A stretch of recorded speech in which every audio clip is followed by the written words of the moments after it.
आप हमारी जमीनें खरीदी हुई जमीनों पर आप हमें नमाज पढ़ने का हक छीन रहे हैं। धामी जी, ये कभी नहीं चलेगा।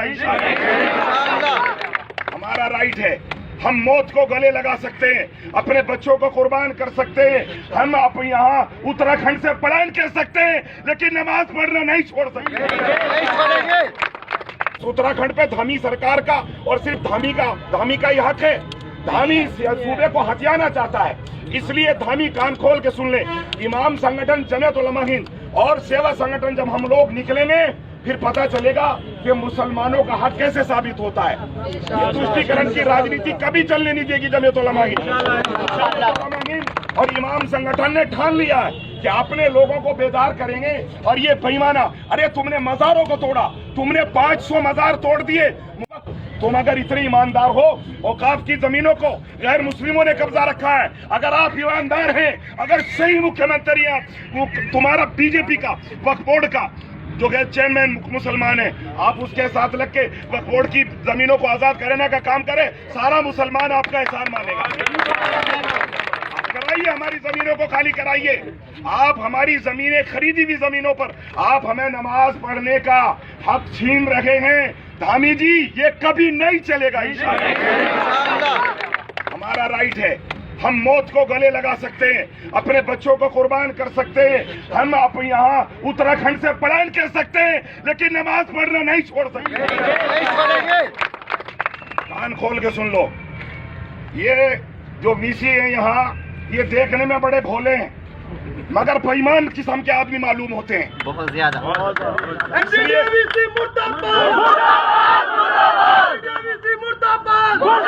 चलेगा मुल्क। इस शहर को दलों के हवाले कर दिया गया है। क्या आप इस अपने शहर को दलों के हवाले करके खामोश बैठोगे?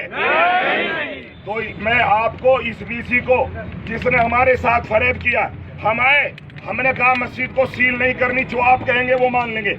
और से सुन लीजिएगा, इन्होंने कहा कि आप उसको पिछली जो उसकी शबी थी आप उस पर ले आइए। हमने लिख के दिया, एफिडेविट दे दिया। लतीफुर रहमान ने ये नहीं देना चाहते थे क्योंकि वो अल्लाह का घर है, वो न्याज़े छवि झुकाने की जगह है, मगर इन्होंने तो तड़पते दिल से मेरे कहने से, सेवा संगठन के सदर के कहने से, शहर खासी के कहने से वो एफिडेविट भी दे दिया। आपके कहने से दिया कि नहीं दिया?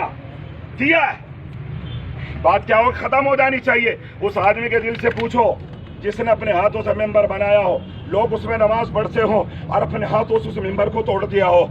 मस्जिद का मेंबर अपने हाथों से तोड़ना ऐसा है जैसे अपने बच्चों का कत्ल करना हो। उनकी आंखों में जो है कटकती है। क्या अगली मस्जिद पर भी सील लगवाओगे? क्या मदरसों पर भी सील लगवाओगे? बोलो, लगवाओगे?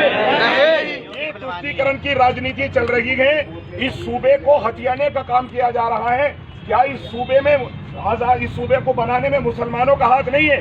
हाजी याकूब सिद्दीकी 1 महीना कमोबेश जेल रहे और मेरे पास कम से कम 50 लोग मुसलमान ऐसे हैं। लताफत भाई हैं, 50 लोगों के लिस्ट से जो मुसलमानों के जेलों में सड़े हैं। वो क्या इस उत्तराखंड पे धामी सरकार का और सिर्फ धामी का ही हक है? धामी सूबे को हथियाना चाहता है, इसलिए धामी कान खोल के सुन ले। इमाम संगठन, जमीयत उलमा हिंद और सेवा संगठन जब हम लोग निकलेंगे, फिर पता चलेगा कि मुसलमानों का हक कैसे साबित होता है।